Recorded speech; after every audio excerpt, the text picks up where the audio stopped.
Hi everyone, this is Chef Sarah here at Catskill Animal Sanctuary, and as you can see from the video, I'm not surrounded by food today. I'm surrounded by fibery goodness. In addition to being a chef, one of my other big passions is knitting and spinning, as evidenced by the spinning wheel here. And what I want to talk to you today about is my journey to vegan fiber crafts. So all of the things you see surrounding me are vegan fibers, so they're plant-based. We have some organic cotton, which is in this shawl here. This was knit from sugarcane. Over here we have some hemp, very bright. And this is actually soy silk. This was the wedding, or the shawl I made for my wedding. So yay for sentimental items. The reason I switched over from wool and animal fibers to plant fibers when I went vegan is I did some research on sheep and wool production and found some pretty sad and scary truths.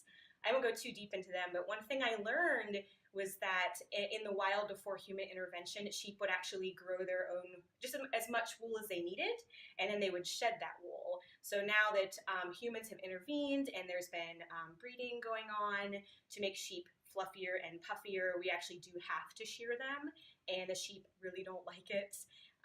So I started transitioning away from wool, and now I work on things made from organic cotton and bamboo and all these great fibers I mentioned to you over here. So a few things that I like to make, I showed you before, but let me open this up. I love making shawls, and it's a little bit wrinkly, unfortunately, but this shawl was made from organic hand-dyed cotton yarn from a company called veganyarn.com. I have a few more of her yarns over here that I can show you later. And this yarn was actually dyed with marigold flowers. So it's a natural dye, a fair trade, organic cotton fiber. Loved working with this one. Do you like bright like I do? This is a hand-spun, hand-knit bamboo shawl, and it was also hand-dyed.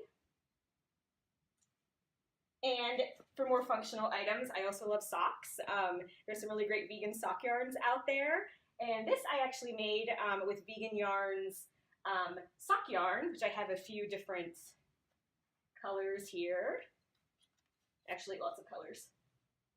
So this yarn is really great. It actually reminds me of wool because it has an elastic core. So unlike some other fibers that are more drapey, this particular yarn is stretchy like wool without involving any animals being shorn. So it makes me really happy. I'm gonna show you what I'm working on lately. This is a scarf I've been working on in like bright autumn colors, and it's an Estonian lace pattern, and it's made with bamboo and organic cotton. So you can sort of see the lacy pattern through there, and it transitions through some different colors. So it's been super fun to work on. I actually started in the fall. Don't tell anyone, it's probably gonna be finished in the spring. All right, if you're the DIY type and you like to start from the absolute beginning with your fiber crafts, you can actually spin your own fibers.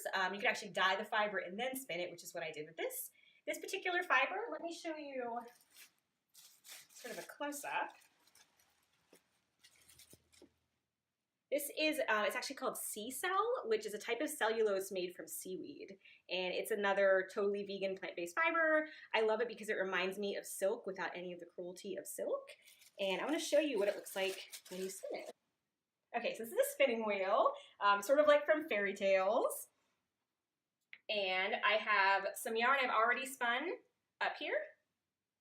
And then I have some fiber I haven't spun yet that I'm going to work from. So as you can see, I'm spinning a really fine lace weight fiber to knit a lace shawl later. And I'm going to get my wheel going. And then just tease out that fiber. And the wheel, as it spins, it puts twist in the yarn, which holds it together. And having been someone who worked with a lot of wool before I was vegan, I was a little bit nervous when I switched over. I thought that maybe the vegan fibers wouldn't be as satisfying to spin, and it's actually not the case. I've had so much more fun since I've transitioned over to exclusively plant-based fibers. And this sea cell just pretty much spins itself. It is such a delight. It's really, really soft. It's kind of like a little cloud, and it makes a beautiful fine yarn that will make a lovely shawl someday.